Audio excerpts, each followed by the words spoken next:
13-17 మీపై నాయకులుగా ఉన్నవారు లెక్క చెప్పవలసిన వారి వలె మీ ఆత్మలను కాయుచు ఉన్నారు. వారు దుఃఖముతో ఆ పని చేసిన ఎడల మీకు నిష్ప్రయోజనము గనుక దుఃఖముతో కాక ఆనందముతో చేయనట్లు వారి మాట విని వారికి లోబడుడి. స్తోత్రం. చేతులు పైకెత్తి చెప్పాలి హల్లెలూయా. మీ పైన నాయకులు అంటే మనకి నాయకులు ఉన్నారు. భూ సంబంధమైన నాయకులు ఉన్నారు, ఆత్మ సంబంధమైన నాయకులు ఉన్నారు. భూ సంబంధమైన నాయకులు ఎవరంటే ఎమ్మెల్యేలు, ఎంపీలు, వార్డు మెంబర్స్, మోతుబరులు, వీళ్ళందరూ మన మీద నాయకులే. ప్రెసిడెంట్ గారు, ప్రధానమంత్రి, వీళ్ళందరూ మనకు నాయకులే. వారు శరీర సంబంధమైన నాయకులు వాడు. కానీ మన ఆత్మకు నాయకులు ఎవరో ఎరా తల్లి? మన ఆత్మకు నాయకులు ఎవరంటే ఒకటి నిన్ను నడిపించే నీ ఆత్మీయ తండ్రి. రెండోది ఆత్మీయ నాయకుడు నడిపించే ఆత్మీయ నాయకుడు ఉంటాడు, ఆయన కూడా మనకే. ఇప్పుడు నాకు నాయకులు ఎవరంటే ఓకేనా, తండ్రి గారి నడిపింపులో ఉంటూ ఆయన ఏం చెప్తే అది వింటూ జాగ్రత్తగా ముందుకు వెళ్తున్నాం. కొన్నిసార్లు మేము కూడా ఆయన మాటను ధిక్కరిస్తాం. ఆయన దర్శనానికి తగినట్లుగా మేము ఉండం. అలాంటప్పుడు మరలా మేము రెక్టిఫై చేసుకుని, అంటే మరలా మమ్మల్ని మేము సరి చేసుకుని దేవుని సన్నిధిలో మరలా పశ్చాత్తాపపడి మా తండ్రికి మేము విరోధంగా ఉండకూడదు, మా ఆత్మీయ నాయకుడికి మేము వ్యతిరేకంగా ఉండకూడదు అని మేము ఎక్కడైనా మా ఆత్మీయ నాయకుడిని బాధ పెట్టేటట్టుగా ఉంటే కనుక ఖచ్చితంగా మేము సరి చేసుకుంటాం. దేవునికి స్తోత్రం. నేను చెప్పనా, ఆత్మీయ తండ్రికి పిల్లలిచ్చే ఒక ఫస్ట్ గిఫ్ట్ ఏంటి చెప్పండి? ఏంట్రా? మంచిది. ఒకటి మాట వినడం, ఇంకా సూపర్, ఇంకా ఒకటి సహవాసాన్ని విడిచిపెట్టకూడదు. ఒక్కలామేనంట్లా చిచ్చి ఉపవాసం ఉన్నారా? ఒకటి సహవాసమును నిర్లక్ష్య పెట్టకూడదండి. అదొక్కటే. దేవుడు మనకిచ్చిన ఈ నడిపింపు, దేవుడు మనకిచ్చిన ఈ సంఘం, దేవుడు మనకిచ్చిన ఈ సహవాసాన్ని నిర్లక్ష్యం చేయకూడదు. అసలు నువ్వు నిర్లక్ష్యం చేసావంటే ఫస్ట్ నీ ఆత్మీయ జీవితంలో నువ్వు నష్టపోయేది చాలా ఎక్కువ. సైతాను యొక్క ఆలోచనలు ఎలా ఉంటాయంటే, నిన్ను నాశనము చేసి పడగొట్టాలి అనుకున్నప్పుడు ఫస్ట్ నిన్ను నడిపించే నీ తండ్రికి నిన్ను దూరం చేస్తాడు. అంటే సంఘానికే దూరం చేస్తాడు. సంఘానికి దూరం చేస్తే చాలు, నువ్వు ఆటోమేటిక్గా దేవునికి దూరం అవ్వడం ప్రారంభిస్తావు. దేవునికి స్తోత్రం. నేను అందరు పాస్టర్ గారుల కోసం చెప్పట్లేదండి. కొంతమంది పాస్టర్ గారులు సంఘాలను పట్టించుకోరు, విశ్వాసాలను పట్టించుకోరు, దేవుని పిల్లలను పట్టించుకోరు, వాళ్ళ యోగక్షేమాలు చూడరు, వాళ్ళు ఎలా ఉన్నారో పట్టించుకోరు, వాళ్ళు ప్రార్థన ఎందుకు మానేశారో వాళ్ళని లెక్క చేయరు. నేను వాళ్ళ కోసం చెప్తలేదు. అన్ని యోగ్యతలున్న ఇట్లాంటి ఆత్మీయ తండ్రుల కోసం నేను చెప్తున్నా. హల్లెలూయా. బాగా చెప్తలేదండి.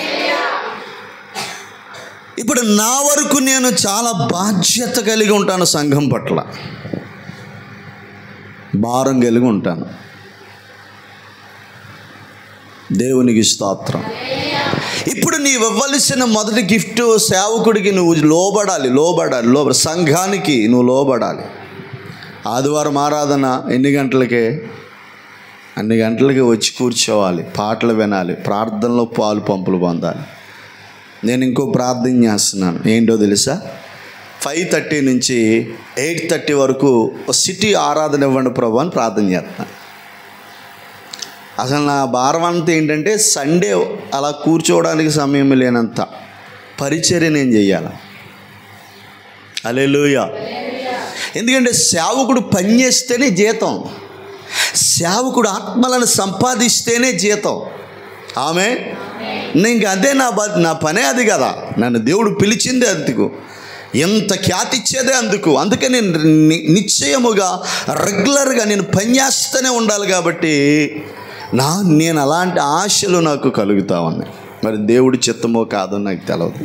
5:30 నుంచి 8:30 వరకు రావాలంటే పల్లెటూరులో కష్టం, సిటీయే కరెక్ట్. అందుకని ఒక సిటీ బ్రాంచ్ కూడా కాదు, మెయిన్ అదే అయిపోవాలని ప్రార్థన చేస్తున్నాను. ఒకవేళ దేవుడు జంప్ అవ్వమంటే అక్కడి నుంచి అటు జంప్ అయిపోతాను. మీకు ఒక మాట చెప్పనా, ఇంచుమించు 2-3 ప్రవక్తలు చెప్పారు నువ్వు ఎక్కడ ఉండవు వెళ్ళిపోతావని. ఏం కంగారు పడకండి. హల్లెలూయా. నేను మామూలుగా కొంతకాలం ఇక్కడ ఉంటాను, ఎక్కడి నుంచి జాగి జంప్ అయ్యే రోజు ఉంది. అది మీకు చెట్టకుండా టక్మని దేవుడు వెళ్ళిపోమంటే వెళ్ళిపోతాను. దీన్ని మొత్తం పెంచేసి గేట్లు ఎట్టేసి డోర్లు ఎట్టేసి ఇక దీన్ని ఆరాధన ఇలాగే కొనసాగుతుంది. కానీ నేను ఇక్కడ నివాసం ఉండటం కష్టం. చాలామంది సేవకులు చెప్పారు. ఆమె బాగా చెప్పట్లే, కొంతమంది సంతోషం ఉంటుందిలే. హల్లెలూయా. ఆమె చెప్పండి.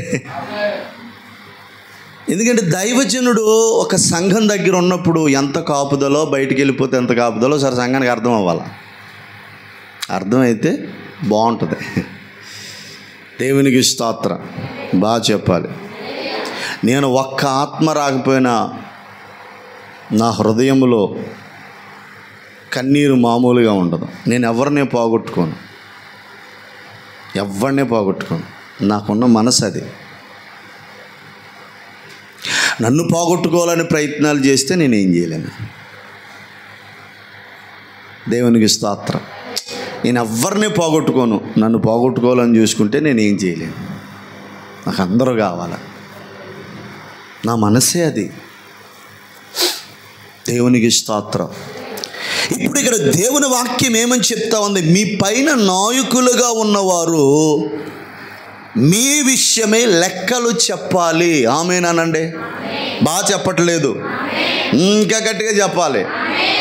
ఇర్మియా గ్రంథంలో మీరు తీయక్కర్లేదు, నేను చెప్పేస్తాను. నా మెయిన్ మెసేజ్ ఇది కాదు, నేను చెప్తాను. నా కుమారుడైన ఇర్మియా, నీవు చూస్తూ ఉండగా మీ పట్టణంలో ఎవడైనా రక్షణ లేక, మారు మనస్సు లేక దుర్మార్గుడు చనిపోతే అతనిని బట్టి నేను లెక్క అడుగుతా అన్నాడు. మీరు గమనించారా ఈ మాట? ఎవరైనా నీ ప్రాంతంలో నీకు అప్పగించబడిన ఏరియాలో రక్షణ లేక, మారు మనస్సు లేక, ప్రభువు తెలుసుకోలేక ఎవరైనా చనిపోతే వారి పట్ల నిన్ను లెక్క అడుగుతాను అన్నాడు. అంటే దాని అర్థం ఏంటి? ఈ తుపాకిలగూడ గ్రామాన్ని దేవుడు నాకు అప్పగించాడు. దీని మీద కాపరిగా నన్ను నియమించాడు. ఇక్కడున్న ప్రజలు రక్షణ పొందాలని, ఇక్కడున్న ప్రజలు మారు మనస్సు పొందాలని, ఇక్కడున్న ప్రజలు ప్రభువుని తెలుసుకోవాలని, ఇక్కడ ఒక పరలోక గవిని ఏర్పడాలి అని, ఇక్కడ దేవుని మహిమ దిగిరావాలి అని దేవుడు ఏరు కోరుకుని నన్ను ఈ ప్రాంతానికి పంపించాడు. దేవునికి స్తోత్రం. ఇప్పుడు ఈ ప్రాంత ప్రజల యొక్క బాధ్యత ఎవరిదంటే, నాయకుడిగా, సేవకుడిగా ఉన్న నాది, మా పాస్టమ్మ గారిది. ఇప్పుడు మా పాస్టమ్మ గారు, నేను దేవుడికి లెక్కలు చెప్పాలి. ఎప్పుడు? యేసుక్రీస్తు ప్రభు రాకడ ఆగమన సమయంలో ఆయన సింహాసనం ఎదుట నిలబడినప్పుడు మేము ఆయనకి లెక్కలు చెప్పాలి. అరే, నీకు ఒక ప్రాంతాన్ని అప్పగించాను, ఎంతమందిని రక్షించావు? ఒక విషయం బాగా వినండి. ఫస్ట్ దేవుడు అడిగే క్వశ్చన్, ఎంతమందిని రక్షించావు? నెక్స్ట్ దేవుడు అడిగే ప్రశ్న, ఎంతమందిని పరిపూర్ణులుగా చేశావు? థర్డ్ అడిగే ప్రభు ప్రశ్న, ఎంతమంది నిత్యత్వాన్ని పొందుకునేలా చేశావు? ఈ 3 ప్రశ్నలు ఖచ్చితంగా అడుగుతాడు. అందుకే నాకు ఈ ఆరాటము, అందుకే గద్దింపు, అందుకే తిట్టేది, అందుకే సరి చేసేది, అందుకే కరెక్ట్గా ఉండండి. మన కాలులో ముళ్ళు దిగితే మనం పరిగెట్టడం ఎంత అసాధ్యమో, మన లోపల అపవిత్రమైన కార్యాలు, క్రియలు పెట్టుకుని యేసయ్యా యేసయ్యా ప్రభువా తండ్రి అంటే అంత నీచం అన్నమాట. నేను ఎలా ఉన్నా పర్వాలేదు, నేను ఎక్కడికి తిరిగినా పర్వాలేదు, నేనేం చేసినా పర్వాలేదు, నేను ఎలా ఉన్నా పర్వాలేదు, నేను దేవుని రాజ్యం వెళ్ళిపోవాలంటే అది కష్టం కష్టం కష్టం కష్టం. నువ్వు కాదు కదా, నీ తల్లో జేజం వచ్చినా పని అవ్వదు. నువ్వు ఎలా ఉండాలి, నీ ప్రవర్తన ఎలా ఉండాలి, నీ ఆత్మీయ జీవితం ఎలా ఉండాలి, నీ భక్తి జీవితం ఎలా ఉండాలి, నీ ప్రార్థనా జీవితం ఎలా ఉండాలి, నీ విశ్వాసపు జీవితం ఎలా ఉండాలి అన్నది నువ్వు తెలుసుకోవడం కోసమే దైవజనుల్ని పెట్టాడు, దేవుని వాక్యపు లేఖనాలు పెట్టాడు దేవుని బిడ్డ. ఆమె చెప్పట్లా? ఈ లేఖనాల ప్రకారం నువ్వు నడుచుకోవాలి, ఈ లేఖనాల ప్రకారం ప్రవర్తించాలి, ఈ లేఖనాల ప్రకారం నీ ఆత్మీయ జీవితాన్ని కట్టుకోవాలి. పౌలు తిమోతికి రాస్తూ ఏమని చెప్పాడు ఒక్కసారి దేవుని వాక్యాన్ని చదువుదామా? పౌలు తిమోతికి రాసినటువంటి పత్రిక నేను చదువుతాను, దేవుని బిడ్డలారా చెప్పాను కదా.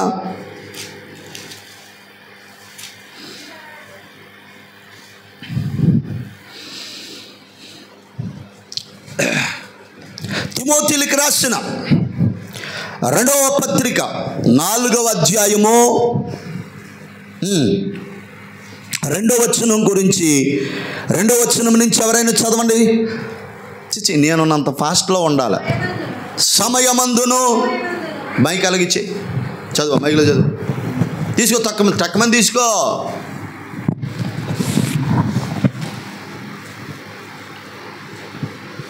సమయమందును ప్రయాసపడుము, సంపూర్ణమైన దీర్ఘశాంతముతో ఉపదేశించుచు ఖండించుచు గద్దించుచు. స్తోత్రం చెప్పండి. బాగా చెప్తలేదు, స్పీడ్ తగ్గిపోయిందండి. ఏమన్నా బూస్ట్ హార్లిక్ చేయమంటారు? రక్తం. ఇప్పుడు పౌలు తిమోతి, దైవజనుడైన పౌలు తన శిష్యుడు, తన కుమారుడు, ఆత్మీయ కుమారుడైన తిమోతితో ఏమంటున్నాడంటే, అరే బిడ్డా తిమోతి, నీవు రానున్న దినాలలో దైవ సేవకుడువు, నీకు దేవుడు కొంతమంది మందను అప్పగించాడు కాబట్టి నువ్వు చేయవలసిన పని ఏంటో తెలుసా? వాక్యము ప్రకటించాలి. ఏం ప్రకటించాలి? ఇప్పుడు ప్రకటిస్తేనే కదా ఎవడని అంటాడో. ప్రకటించేవారు లేకుండా వర్తమానం ఎలా వెళ్తుందండి? అందుకే సువార్త కోటాలు, అందుకే ఉపవాస కోటాలు, అందుకే 7 వారాల కోటాలు, అందుకే శుక్రవారం ఉపవాస కోటాలు, అందుకే మహాసభలు, అందుకే ఉపవాస దీక్షలు. ఇవన్నీ ఎందుకంటే దేవుని వాక్యములో ఏముందో అది తన ప్రజలు తెలుసుకోవడానికి ప్రకటించే వేదికే సభలో, ఏమండి ఆదివారపు ఆరాధనలో, ఏమండి ఉపవాస కోటాలో. ఇవన్నీ అందుకే. నువ్వు రాకపోతే ఎవడికి చెప్పాలి? గోడకు చెప్పాలా? నీడకు చెప్పాలా? చెట్టుకి చెప్పాలా? మరి ఎవరికి చెప్పేది? ఎవరిని సరి చేయాలి? ఎవరికి బుద్ధి చెప్పాలి? అలాంటి గొప్ప వాక్యము ప్రకటించబడుతున్న దినాలలో దేవునికి దూరమై తిరుగుతూ ఉంటే నీ జీవితంలో దేవుడు నిన్ను గురించి ఏమనుకోవాలా? ఒక్కొక్కరు 4 వారాలు 5 వారాలు మానేస్తారు దేవుని బిడ్డలారా. అసలు ఆ మానేసిన 4 వారాలు, 2 వారాలు, 1 వారం నువ్వు ఎంత కోల్పోయావు నీకేం అర్థమవుతుంది? ఒక్కలామేనట్లా లేలుయా. ఇప్పుడు పౌలు తిమోతితో అంటున్నాడు, వాక్యం ప్రకటించటం కోసమే దేవుడు నియమించాడు. వినాలి అందరూ దేవుని వాక్యం. ఎలా ప్రకటించాలి? వాక్యం ప్రకటించడానికి టైం ఉండకూడదు, సమయం ఉండకూడదు. అందుకే దైవజనుడు సన్నద్ధుడై ప్రతి సత్కార్యమునకు సిద్ధపడిన వాడై దైవావేశం వలన ఉన్నటువంటి లేఖనములు బోధించాలి. ఎప్పుడండి? ఎప్పుడెప్పుడు బోధించాలి? నీకు టైం పెట్టుకోకూడదు. సేవకులలో టైం ఉండకూడదు, సేవకుడికో టైం ఉండకూడదు. అసలు మా టైం అంతా ఏంటో తెలుసా? ఎప్పుడు ఎవరికి ఎలా వాక్యం చెప్పాలో, ఏ ఆత్మను దేవుని దగ్గరికి నడిపించాలో, ఏ వ్యక్తిని దేవుడి దగ్గరికి నడిపించాలో, ఏ సువార్త ప్రకటిస్తే ఎవరు వస్తారు, ఏ మీటింగ్ పెడితే ఎవరు వస్తారు, ఈ గ్రామాన్ని దేవునికి అప్పగించాలి, సర్వలోకం వెళ్ళి సువార్తను ప్రకటించాలి. ఇదే దర్శనం, ఇదే భారము దైవజనురాలు కానీ దైవజనుడు కానీ దేవుని పిల్లలు కలిగి ఉండాలి. ఆ దర్శనం మిస్ అయిపోతే, ఆ భారాన్ని మిస్ అయిపోతే, దేవుని ఆత్మలు రక్షించబడాలని, యేసయ్య రాజ్యం కట్టబడాలని, యేసయ్య మహిమ ప్రపంచంలో వెదజల్లబడాలని ఆశలు కోరికలు నీకు లేకపోతే నేనంటాను, నీ ద్వారా దేవుని రాజ్యం కట్టబడదు. ప్రార్థించడానికి నీవు సమయం కాదు, వాక్యం చదవడానికి ఒక సమయం కాదు, సమయమనక అసమయమనక ఏమండి ప్రతిరోజు, ప్రతి పూట, ప్రతిసారి, ప్రతి వారం, ప్రతిరోజు దేవుని వాక్యముతో, ప్రార్థన సహవాసముతో, దైవజనులతో, సంఘముతో సహవాసముని ఏర్పాటు చేసుకోవాలి సంఘం. హల్లెలూయా, ఆమేన్ చెప్పండి. ఇప్పుడు సమయమందు అసమయమందు ప్రయాసపడడమే సేవకుడు. నిజమే, ప్రయాసపడాలి. పౌలు అంటాడు, ప్రయాసపడింది నేను కాదయ్యా, కృపే నీవు నా యందు ఉంచిన కృపే నేను ప్రయాసపడేటట్టు చేసింది. అబ్బా, ఎంత అద్భుతమైన మాట. అసలు పౌలు అంటే మామూలు సేవకుడు కాదండి. 3వ ఆకాశమునకు ఎక్కినవాడు, దేవుని స్వరము, దేవుని స్వరూపం నిదానించి చూడగలిగిన స్థాయి ఉన్నవాడు, ప్రత్యక్షతలు కలిగిన వాడు. 14 పత్రికలు రాశాడు, 100 సంఘాలు కట్టాడు, చాలా ఖ్యాతి కలిగిన వాడు పౌలు. అలాంటి పౌలు ఏమన్నాడో తెలుసా? అరే, ఇంత పరిచర్య చేయడానికి కారకుడు నేను కాదు, నా యందు నివసించు కృప. అంటే నీ ద్వారానే ఇంత జరిగింది కానీ నా ద్వారా కాదయ్యా. ఆమేన్ చెప్పండి. ఇప్పుడు ప్రయాసపడము, సమయమందును అసమయమందును ప్రయాసపడము, సంపూర్ణమైన దీర్ఘశాంతముతో. సేవకుడికి ఏముండాలి? దీర్ఘశాంతం. సంఘానికి ఏముండాలి? సంఘంలో నిన్ను ఎవరైనా నిందించారనుకో, ఎవరైనా తిట్టారనుకో, ఎవరైనా ఏదైనా అన్నారనుకో, దీర్ఘశాంతం వహించు.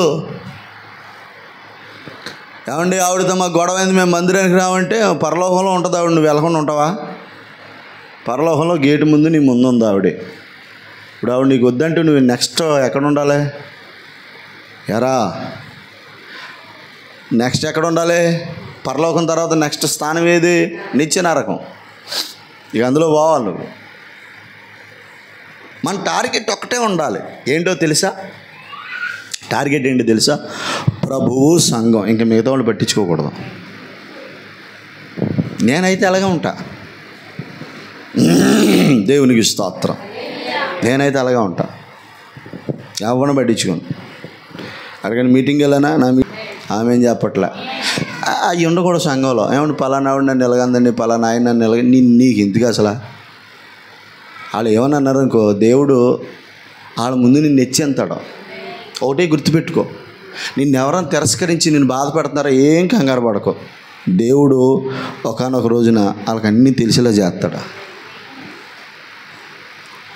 నేను మొన్న కారు, అసలు మనకి ప్రథమ శత్రువే సైతాను. కానీ కొంతమంది మనుషులు ఏంటంటే అసూయ, స్వార్థాలు ఎక్కువైపోయి మన మీద పగపించేసుకుంటారు. వాళ్ళు బతికుండాలి, ఇంకా ఆరోగ్యంగా ఉండాలి. ఎందుకో తెలుసా? నీ అభివృద్ధిని చూసి చచ్చిపోవాలి. హల్లెలూయా. వాళ్ళు నీ అభివృద్ధిని చూస్తే వాళ్ళకి అసూయ పుట్టేలా, అంటే బతికొండగానే శవం అంటే అదే. బాబే, ఏడు కారా ఏంటి? నిన్నెవరైనా నిందిస్తున్నారండి, నిన్నెవరైనా బాధ పెట్టారండి, నువ్వు వాళ్ళ బాధ పెట్టి నువ్వు వాళ్ళనేది ఇంకేముంది? ఊర్చుకోబిడ్డా. దేవుడు ఒక టైం నీకు ఇవ్వబోతున్నాడా? పరిశుద్ధాత్ముడేమో దేవుడు నీకు టైం ఇవ్వబోతున్నాడా? ఆ టైంలో నిన్ను విసర్జించి నిన్ను కాదన్న వారి ఎదుట నీ కొమ్మును హెచ్చించబోతున్న దేవుడు. ఇప్పుడు ఒక మాట చెప్తాను. యేసేపుని అన్నలేమన్నారు? ఈడా కలలకనివాడా, వేస్ట్ పిలో, దట్టి పిలో, యూజరాస్ పిలో, బోర్డు తిట్టారండి. తండ్రి కూడా ఏమన్నాడు అంటే, 12 పనులు మేము నీకు మొక్కుతామేంట్రా ఎబ్రిషుడా అని తిట్లు తిట్టి ఆతల బొమ్మన్నాడు. హల్లెలూయా. కానీ అన్నగారిలో కరువు వచ్చినప్పుడు, ఐగుప్తులో ఆహారం ఉందని తెలిసి వెళ్ళినప్పుడు యేసేపు రాజుగా ఉన్నాడండి. ఆమె నాకు అది చదువుతుంటే వస్తుందండి, రేంజ్లో రాదు మజా. చికెన్ 60 తింటే అంత బలం వచ్చేద్దాం. ఆ మాట చదివితే నాకు అంత ఉద్యమం వచ్చేది. కొన్ని వాక్యాలు ఉంటాయండి, ఇక నరాలలో గూస్ బంప్స్ వచ్చేస్తాయి. చదవాలి, అందుకే వాక్యం వాక్యం చదివావంటే ఆ మజా నీకు ఒక్కసారి ఆ వాక్యపు రుచి నీకు అర్థమైందంటే ఇక మావు చదవమన్నాగా నాది గంట ఇలా చదవకూడదు. చచ్చి పట్టి జాగ్రత్తగా వాక్యం చదివావనుకో నీ ఆత్మీయ జీవితం ఒక ప్రభావితమైపోద్ది. హల్లెలూయా. ఇప్పుడు యోసేపు రాజుగా అన్నగారులు వచ్చారు ముందుకి. ఇది మా తమ్ముడే ఆడమర్చిపోయారు తప్ప యేసేపు మర్చిపోలే. ఆయన చూడగానే హృదయం పలకించిపోయింది. వెంటనే లోపలికి వెళ్ళిపోయాడు. వచ్చిన వాళ్ళతో జాగ్రత్తగా వ్యవహరించండి. వాళ్ళు ఎవరో తెలుసా? My brothers. క్రైస్తవుడిగా ప్రేమ ఉండాలి. నిన్నెంతమంది గాయపరిచినా, నిన్నెంతమంది దుఃఖపెట్టినా నీ సహోదరులను ప్రేమిస్తావు చూసావా, ఆ మనసు చూసే వాళ్ళకి దేవుడు ట్రీట్మెంట్ ఇచ్చేస్తారు శత్రువుకి. ఒక్కలామెన అట్లా ఉద్యమం వస్తలేదేంటి? హల్లెలూయా. ఆరాధన చేయలేదు అనుకున్నారా? ఆ కూటమి ఉంది, కంగారు పడకండి. దేవునికి స్తోత్రం. ఇప్పుడు అన్నల ముందుకు రాగానే యేసేపులో దుఃఖం పుట్టుకొచ్చారంటే మా పెద్దన్నయ్య వచ్చాడు, మా చిన్నన్నయ్య వచ్చాడు, మా మూడో అన్నయ్య వచ్చాడు. అరే ఎక్కడోళ్ళరా మీరు? మేమండి పలానా ఊరి నుంచి వచ్చామండి, మా తండ్రి గారు యాకోబు అంటారండి. మొత్తం లిస్ట్ అంతా చెప్తున్నాడు. ఈయనకి తెలియదేం కదా, తెలుసు అన్నీ. అప్పుడు యేసేపు ఒక్కసారి 12వ ఏట దేవుడు తనకిచ్చిన దర్శనం దగ్గరికి వెళ్ళాడు. హల్లెలూయా. ఎంతకు వచ్చిన వాళ్ళు కొంతమంది ఇంకా ఉన్నారు, మిగిలిన వాళ్ళు. సరే అలా చూస్తున్నాడు. రే ఆడు ఎవడరాడా? మళ్ళీ వెళ్ళిపోయారు, మరలా వచ్చారు. 3వసారి పిలిచాడు. తన తండ్రితో సహా వచ్చి యేసేపు ఎదుట నిలబడినప్పుడు యేసేపుకి తన దర్శనం గుర్తొచ్చింది. అబ్బా, దేవుడు ఎంత నమ్మదగినవాడు, దేవుడు ఎంత శక్తిమంతుడో. ఆయన ఏదైనా చెప్పితే చేయకుండా 12 ఏళ్ల క్రితము దేవుడు నాతో చెప్పిన దర్శనాన్ని ఈరోజు నా జీవితంలో నెరవేర్చాడు. గట్టిగా చప్పట్లు కొడుతూ దేవుడిని మహిమపరచుదాం. హల్లెలూయా. యేసేపుని ఎవరైతే విసర్జించారో, యేసేపుని ఎవరైతే కాదన్నారో, యేసేపుని ఎవరైతే కొట్టారో, యేసేపుని ఎవరైతే అమ్మేశారో, అదే సహోదరులు యేసేపు కాళ్ళ దగ్గర నిలబడి సాష్టాంగ నమస్కరించి ప్రభువా ప్రభువా రాజా అలా చేసేస్తాను నిన్ను. హల్లెలూయా. ఇదొక ప్రవచన వాక్కు తీసిగో. కొన్ని రోజులను జరగబోతుంది. నీ శత్రువులు నీ ఎదుటికి వచ్చి నీ పాదాల దగ్గర పడబోయే రోజు రాబోతా ఉంది. నిన్నెవరైతే దూషించారో, నిన్నెవరైతే తిట్టారో, నిన్నెవరైతే నిందించారో, నిన్నెవరైతే అవమానపరిచారో, ఎవరైతే నీ మీద నిందలు వేశారో వాళ్ళందరినీ దేవుడు మార్చబోతున్నాడు. కొట్టో గట్టిగా చప్పట్లో. ఈ వాక్కును నువ్వు రిసీవ్ చేసుకోగలిగితే ఈ అద్భుతాన్ని త్వరలోనే చూడబోతా ఉన్నా. నేను ఇంకో ప్రొఫెసీ చెప్తున్నాను. ఎవరైతే మందిరానికి, ఎవరైతే సంఘానికి వ్యతిరేకముగా నిలబడ్డారో వారినే దేవుడు ఇక్కడికి తీసుకురాబోతున్నాడు. వారినే దేవుడు ఇక్కడ నిలబెట్టబోతున్నాడు. వారినే దేవుడు సంఘములో ఒక బలమైన పునాదులుగా చేయబోతున్నాడు. గట్టిగా గట్టిగా స్తోత్రం చెప్తూ, యేసయ్యా నీకు స్తోత్రం. నీ జీవితంలో చాలా మంది శత్రువులు ఉన్నారు. నీ నీ నీ అభివృద్ధిని చూసి వారవలేని వారు, నీ మంచితనాన్ని చూసి వారవలేని వారు, నీకున్న కృపను చూసి వారవలేని వారు, వాళ్ళందరినీ దేవుడు తీసుకురాబోతున్నాడు. ఆ రోజు యేసేపుకి ఏది చేశాడో ఆ దేవుడే ఇంకా సజీవుడిగా ఉన్నాడు. దేవుడిని దగ్గరికి తీసుకురాబోతున్నాడు. నమ్ము చెల్లి, నమ్ము తల్లి, నమ్ము సహోదరుడా. ఎందుకంటే నమ్మదగిన దేవుడు, నమ్మదగిన దేవుడు. ఇంకో మాట చెప్తున్నాను. నీ అవమానమును, నీ నిందను ఏమండి ఆనంద తైలంగా మార్చే దేవుడు. సంఘంలోని ఎంతో యాక్టివ్గా పనిచేస్తున్నారు, అయినా నీ నిందలు వస్తున్నాయి. నేను మాట చెప్పనా? సైతాను పరిచర్యలను వెదుగుతున్న కొద్దీ నిన్ను పరిచర్య చేయనివ్వకుండా నీ బ్లెస్సింగ్స్ని దొంగలించడానికి, నీ ఆశీర్వాదం ఏమండి నువ్వు ప్రభులో ఎదుగుతున్నావు. నువ్వు పరిచర్య చేస్తూ ఉన్నప్పుడు నీ మీద నిందలు పడతాయి, అవమానాలు పడతాయి, తిరస్కారాలు వస్తాయి. నువ్వు భయపడి నాకెందుకు ఈ పరిచర్య, నాకెందుకు ఈ సేవ, నాకెందుకు ఈ సంఘం, వీళ్ళకి అన్నావునికి అక్కడితో నీ జీవితం కథం. ఆమె అలా అనుకోకూడదు. ఆమె చెప్పండి. అలా అనుకుంటే నీకు పరిచర్య చేసే భాగ్యాన్ని ఇచ్చాడు దేవుడు. ఈ భాగంలో ఇంకో మాట, సామెతల గ్రంథం 14:15 చదవండి. నేను వచ్చేస్తాను, సబ్జెక్టులోకి వచ్చేస్తాను. సామెతల గ్రంథము 14:15.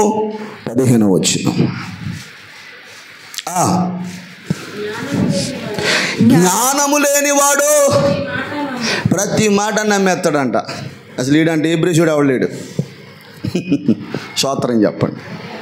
చేతులు పైకెత్తి చెప్పాలి, అందరూ ఏకీభవించి చెప్పాలి. బిడ్డలారా గమనించండి, దేవుని వాక్యం ఏమని చెప్తుంది? జ్ఞానము లేనివాడు, చెప్పండి చెప్పండి, ఏంటంట? ఏమండో జ్ఞానహీనుడట. ఎవడు ఏం చెప్తుంది నమ్మేస్తాడు. ఎవరి కోసం చెప్తే వాళ్ళ కోసం నమ్మేస్తాడు. దేవుని స్తోత్రం. కానీ జ్ఞానం ఉన్నవాడు అలా కాదండి. ప్రతి మాటను, ప్రతి వ్యక్తిని వివేచించి అది సత్యమా అసత్యమా అని ఆలోచిస్తాడు. జ్ఞానం లేని వాళ్ళు ప్రతిదీ నమ్మేస్తారు. నువ్వు అందుకే నేను ఈ విషయం చెప్తున్నాను, మనం ఎవరి మాటలో నమ్మకూడదు. దేవుని స్తోత్రం. ఇప్పుడు వినయ్ మీద నాకు కోపం ఉందనుకో, అమ్మా వినయ్ మీద నాకు కోపం ఉంది. వినయ్ వాళ్ళ ఫ్రెండ్ దగ్గరికి వెళ్ళి వాడి కోసం 1,00,000 సవాలు చెప్తాను నేను. నమ్మొచ్చా? ఎరా చెప్పండి బిడ్డలారా. ఎందుకని అంటే నువ్వు నమ్ముతున్నావంటే నువ్వు స్నేహం చేసే వ్యక్తి కంటే చెప్పుడు మాటలకు నువ్వు అంత బలం ఉంది నీకు. అలాంటి వాళ్ళని ఏమంటారో జ్ఞానహీనులు. ఆమేనంట్లే. నీ దగ్గరికి ఏదైనా ఒక వదంతి వచ్చిందనుకో, అది సత్యమా అసత్యమా అని ఖచ్చితంగా దాని మీద నువ్వు రీసెర్చ్ చేయాల. ఎవరైనా ఏదైనా చెప్పేసేసి, ఏండి బిడ్డలారా, ఎవరైనా ఏదైనా చెప్పి నీ దగ్గరికి వచ్చి నీ గురించి ఎలా అంట కదా అని అన్నారు అనుకో, నువ్వు ఉగ్రుడు అయిపోయి, ఏమండి హల్లెలూయా, ఇక ఊగిపోయి 1,00,000 బూతులు 366 తిట్లు తిట్టేసేసి, ఒకవేళ నిజంగా నీ మీద అది సత్యం కాదని తెలిసిందనుకో, ప్రభు అంటాడు ఫలానా రాజు మీదకి యుద్ధానికి వెళ్ళాలి అంటాడు. ఆ రాజు మీదకి ఫలానా దేశం మీదకి యుద్ధానికి వెళ్ళాలి అంటే, అయితే రాజుగారు అన్నారు ఆ దేశం మీదకి యుద్ధానికి వెళ్ళాలంటే ముందు ప్రవక్త యొక్క ఆదేశాలు తీసుకోవాలి. స్తోత్రం చెప్పండి. ప్రవక్త యొక్క ఆదేశాలు తీసుకుంటే అప్పుడు ఆ ప్రవక్త మాటను బట్టి మనం వెళ్ళాలా వద్దా అనేది డిసైడ్ అవుద్ది అని ప్రవక్త దగ్గరికి వెళ్తే ప్రవక్తలందరూ అంటారు, ఏయ్ రాజా, నీవు నిశ్చయముగా దేశం మీదకి వెళ్ళావంటే అద్భుత రీతిలో నువ్వు ఆ రాజును నాశనం చేయొచ్చు, అద్భుత రీతిలో ఆ రాజ్యాన్ని నువ్వు జయించవచ్చు అంటే, ఆయన అసలుగా ఇది కాదు. ఇంకో ప్రవక్త ఉన్నాడు, మేకా అని ఒక ప్రవక్త ఉన్నాడు. అసలు ఆడేం చెప్తాడో విందామని మేకా దగ్గరికి వెళ్తే మేకా ప్రవక్త అంటాడు, రాజా నీ ప్రవక్తలందరూ నీకు అనుకూలమైన మాటలు పలికారు, అది తప్పు, నువ్వు యుద్ధానికి వెళ్తే పోతావు అన్నాడు. తర్వాత ప్రభు దగ్గర అడిగాడు అనమాట, అయ్యా అసలు నువ్వు నీ మాట ఖచ్చితంగా నా ద్వారా పలికించావు, మరి ఆ 40 మంది ప్రవక్తలు ఏంటి అలా పలికారు? అప్పుడు అన్నాడు, ఆ ప్రవక్తలు ప్రవచించిన ప్రవచనాలు నమ్మునట్లు అబద్ధపు ఆత్మను నేను పంపించాను. అంటే దాని అర్థం ఏంటి? అబద్ధాన్ని నమ్మే ఆత్మ కొంతమందిలో ఉంటుంది. అసలు ఎవరేం చెప్పినా నమ్మకూడదు. నేను చాలా సీరియస్గా చెప్తున్నా. పాస్టర్ గారి మీద కానీ, పాస్టమ్మ గారి మీద కానీ, సంఘ బిడ్డల మీద కానీ, నీ కోడల మీద కానీ, నీ కొడుకు మీద కానీ, నీ పిల్లల మీద కానీ ఎవరైనా ఏదైనా చెప్తే నమ్మకూడదు. కానీ అది నిజమో కాదని మాత్రము ఆలోచించాలి. అది మాత్రం చాలా. ఇంకా కిందకి చదవండి అదే సామెతల్లో, వివేకి అయిన వాడు తన నడతలను బాగుగా కనిపెట్టుకుంటాడు. అంటే జ్ఞానమున్నోడు అంటండి, నా వైపు చూడండి, జ్ఞానమున్నవాడు అంటండి నేను ఎలా ఉన్నాను, నా ప్రవర్తన ఎలాగుంది, నా మాట తీరు ఎలాగుంది, నేను ఎలా మాట్లాడుతున్నాను. కొంతమంది హద్దు పొద్దు లేని మాటలు మాట్లాడతారు. నిజం చెప్పనా, ఎక్కువ మాట్లాడి బాగా చెప్తులే. హల్లెలూయా, హల్లెలూయా. వివేకము గలవాడు భయపడి, క్షమించండి, వివేకి అయిన వాడు, బావేనండి, ఇదిగో మనం ఒకరి దగ్గరికి వెళ్ళి నువ్వు ఎలా ఉన్నావు అని చెప్పక్కర్లా, నీ ప్రవర్తన ఏంటో నీకు అర్థం కావాలి. అందుకే ప్రతిరోజు నిన్ను నువ్వేం చేయాలి, శుద్ధీకరించుకోవాలి, నిన్ను పరీక్షించుకోవాలి. ప్రభు శరీరం గురించి, ప్రభు రక్తం గురించి మాట్లాడుతూ ఆ వాక్య లేఖన భాగాల్లో మాట అంటాడు, తనను తాను పరీక్షించుకుని అలాగూ చేసి ఆ శరీరం ఆ రక్తం తిని తాగవలెను. నేను చెప్తున్నాను, నిన్ను నువ్వు పరీక్షించుకుంటే ఇతరుల చేత నువ్వు నిందించబడవు. నిన్ను నువ్వు టెక్స్ట్ చేసుకుంటే ఇతరుల చేత నువ్వు నిందించబడవు. నీ ప్రవర్తన ఎలాగుంది, నీ మాట తీరు ఎలాగ. ఎవరో వచ్చి ఏమండి ఏంటండి మీ అమ్మాయి ఏంటండి అంతసేపు నడు రోడ్డు మీద ఫోన్ మాట్లాడుతున్నాను ఎవరు చెప్పక్కర్లే. నువ్వు మాట్లాడుతున్నావు లేదు నీకు తెలుసు, నువ్వు ఎవరితో మాట్లాడుతున్నావు నీకు తెలుసు, నీ కాంటాక్ట్లు ఎవరితో ఉన్నాయో నీకు తెలుసు, నీ వ్యక్తిత్వం ఎలాగుందో నీకు తెలుసు, నీ కోరికలు ఎలాగున్నాయో నీకు తెలుసు, నీ మనసు ఎలాగుందో నీకు తెలుసు, నీ ప్రవర్తన ఎలాగుందో నీకు తెలుసు. ఇది తెలుసుండే కూడా చెప్పు రోడ్డు మీద అడ్డగోలుగా మాట్లాడడం నీ అంత దరిద్రుడు ఇంకొకడు ఉండడం. ఇలా దరిద్రులు ఇంకొకరు ఉండరు. నేను చెప్పనా, అలాంటి వాళ్ళకి నరకం అంట నోరు తెరిచి రా రా రా అంటదంట. దేవుని స్తోత్రం. నీ ప్రవర్తన నీకు తెలియాలి, నీ ప్రవర్తన ఫలం ఎలాగుందో నీకు అర్థమవ్వాలి, నీ మాట తీరు ఎలాగుందో నీకు అర్థమవ్వాలి, నువ్వు ఎలా ఉన్నావు నీకు అర్థమవ్వాలి. ఏమండి, నువ్వు ఎలా ప్రవర్తిస్తున్నావు నీకు తెలవాలి. ఎవరో వచ్చి నీ దగ్గర చెప్పే అంత స్థాయికి నువ్వు దిగజారిపోకూడదు. ఒక్కలామేనా అంటలే, నీ ప్రవర్తన ఎలా ఉంది ఇది అన్నాడా. ఏమంటే అబద్ధాలను ఎవరు నమ్ముతారంటే జ్ఞానం లేని వాళ్ళు నమ్ముతారు అన్నాడు. జ్ఞానం ఉన్నవాడు ఎలా ఉంటాడంట, తన ప్రవర్తన జాగ్రత్త పెట్టుకుంటాడు. ఆమేన్ చెప్పండి. హల్లెలూయా, హల్లెలూయా. తిడితే దైవజనుడికి ఏమైనా సరదా అండి? పోనీ తిడితే ఎవరన్నా నాకు ఏమైనా డబ్బులు ఇస్తానన్నాడా? పోనీ గద్దిస్తే నాకు ఎవరన్నా ఏమైనా 1000 రూపాయలు ఇస్తానన్నారా? వాళ్ళ క్షేమం కొరకే, వాళ్ళు బాగుపడాలని. చేయి కుళ్ళిపోయింది బిడ్డలారా, అది ఇంకా సెప్టిక్ అయి మొత్తం పోద్ది కదా. ఎరా నిజమేనా? ఇప్పుడు నువ్వు ఒక విషయంలో కుళ్ళిపోయావు, దాన్ని సరి చేయకుండా, దాని మీద మందు వేయకుండా, ఆ కుళ్ళు లాగేసి దానికి మందు కట్టి దాన్ని బాగు చేయకుండా నువ్వు ముందుకెళ్ళిపోతే ఇంకా మొత్తం శరీరం అంతా కుళ్ళిపోద్ది కదా. అవునా కదా? అదే దైవజనుడు అంటే. ఉపదేశం ద్వారా, వాక్యం ద్వారా, గద్దింపు ద్వారా సంఘాన్ని ఏం చేస్తాడు? కుళ్ళిపోయిన దాన్ని ఏం చేస్తాడో పిండేస్తాడో. ఆ పిండేసినప్పుడు నొప్పి వస్తుంది, పిండినప్పుడు బాధ వస్తుంది, రక్తం వస్తుంది, బాధ కలుగుతుంది. ఓర్చుకున్నావా నువ్వు బాగుపడతావు. ఆమె చదవండి రండి. పేతురు పత్రిక, తిమోతి పత్రిక చదివించాను కదా. సమయమందును అసమయమందును ప్రయాసపడుము, సంపూర్ణమైన దీర్ఘశాంతముతో ఉపదేశించుచు ఖండించుము, గద్దించుము, బుద్ధి చెప్పుము. ఆమె ఏం చేయమన్నాడు? ఎరా రే తల్లి వింటున్నారా? పాస్టర్ గారు ఏం చేయాలంట? ఖండించాలి, ఉపదేశించాలి, ఖండించాలి, గద్దించాలి, బుద్ధి చెప్పాలి. సేవకుడికి ఇచ్చిన ఆధిపత్యం ఇది, అధికారం ఇది, కృప ఇది. నిన్ను గద్దించవలసిన బాధ్యత పాస్టర్ గారిది, నిన్ను సరిచేయవలసిన బాధ్యత పాస్టర్ గారిది. నీకు బుద్ధి చెప్పాలి అండి. తప్పండి, అలా చేయకూడదండి, అది కరెక్ట్ కాదండి. అది దైవజనుడు చెప్పాలి. కోపంగా చెప్పాడా, శాంతంగా చెప్పాడా, ఎలా చెప్పినా అది నీ మేలు కొరకైన మాట కాబట్టి నీకేమనిపించాలి? నన్ను గద్దించిందే, చెప్పండి చెప్పండి, నన్ను గద్దించిందే నా ఆత్మీయ తండ్రి, నా క్షేమం కోరి, నా మేలు కోరి, నా మంచి కోరి అనే మనస్సు నీలో లేకపోతే నేనంటా నువ్వు ఎప్పటికీ కట్టబడలేదు. దేవునికి స్తోత్రం. బాగా చెప్తలేదు. హల్లెలూయా, హల్లెలూయా. ఆలోచించే దేవుని బిడ్డలారా, ఇప్పుడు నిన్ను ఎందుకు లెక్క చెప్పాలి దైవజనుడు అంటే? ప్రతి ఆత్మ కోసం దైవజనుడు లెక్క చెప్పాలి. ప్రతి ఆత్మ కోసం దైవజనుడు దేవునికి లెక్కలు చెప్పాలి. అందుకని ఏం చేయాలి? దైవజనుడు గద్దిస్తాడో, ఖండిస్తాడో, బుద్ధి చెప్తాడో, ఇవన్నీ నువ్వు అంగీకరించాలి. అంగీకరించకపోతే నేను అంటాను, దేవుని బిడ్డలారా, నువ్వు కట్టబడలేవమ్మా, నువ్వు కట్టబడలేవు సహోదరుడా. నువ్వు కట్టబడడం కోసమే నీ గద్దింపు, నువ్వు కట్టబడడం కోసమే నిన్ను సరిచేయడం, నువ్వు కట్టబడడం కోసమే. హల్లెలూయా, బాగా చెప్పాలి. ఎన్నే ఎంబ్రే అనండి. ఎబ్రేసోడు కాదు, ఎన్నే ఎంబ్రే. హల్లెలూయా. ఎన్నే ఎంబ్రే అనేవారండి. వారికి ఒక ఆశ పుట్టింది. ఏంటి? మోషేలాగా మేము వ్యవహరించాలి, మోషేలాగా మేము ఉండాలి. మోషే ఒక్కడేనా, మేము కూడా అలా ఉండలేమా?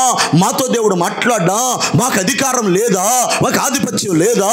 చిచ్చి మోషే నువ్వు ఒక్కడే పోటుకాడానికి ఉన్నావని మోషే మీద వ్యతిరేకం తిరిగితే దేవుడు ఏమన్నాడు తెలుసా? మీరందరూ దోపార్తులు పెట్టుకుని మందిరానికి రండి అన్నాడు.